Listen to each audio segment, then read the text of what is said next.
आप मुझे बहुत अच्छी लगी। क्या मैं आपको अच्छा लगा?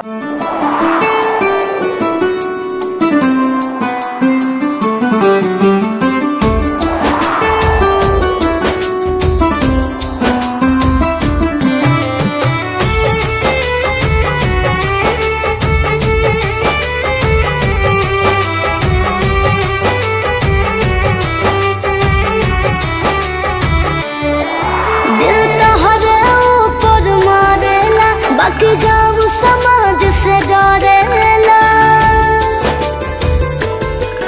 दिल तोहरे ऊपर मारेला। बाकी गाँव समाज से डरेला, समझो ना जानो हमारा जज्बात के, जज्बात के।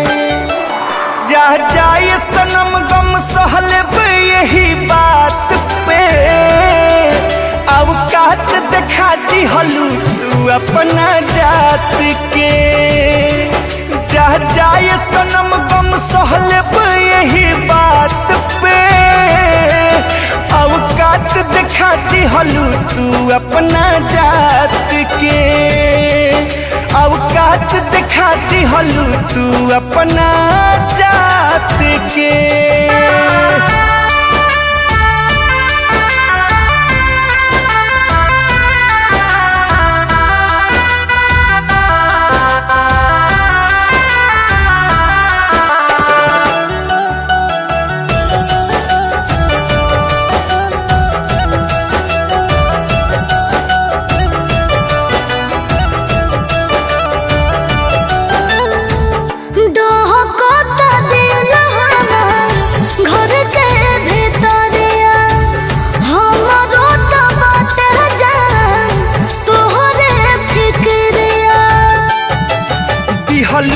ऐसन जखम गम हमारा तनिको नहीं होता, सुना के तू चल जाइबू सनहिया के खोता।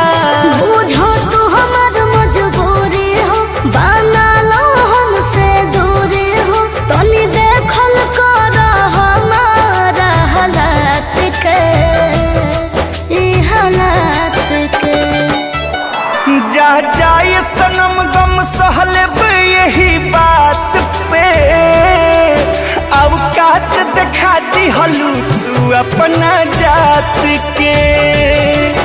जा जाए सनम गम सहलब यही बात पे, औकात दिखाती हलू तू अपना जात के।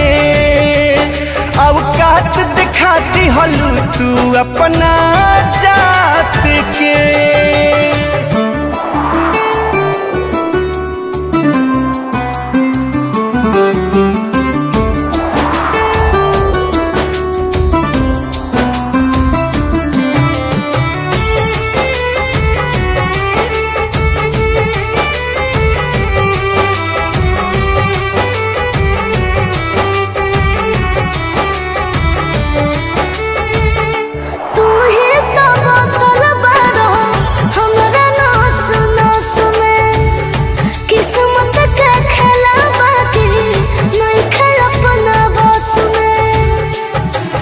हमरा के तू ठुकरा के सनम कतही न सुख पैबू। हेमंत उपेंद्र घुट घुट रोई है, तू हो जिए न पैबू।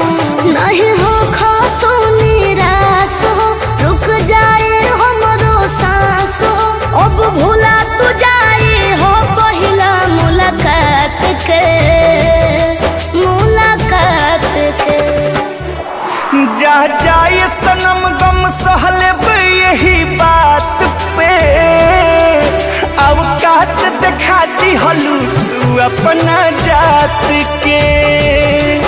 जा जाए सनम गम सहलब यही बात पे, औकात दिखाती हलू तू अपना जात के।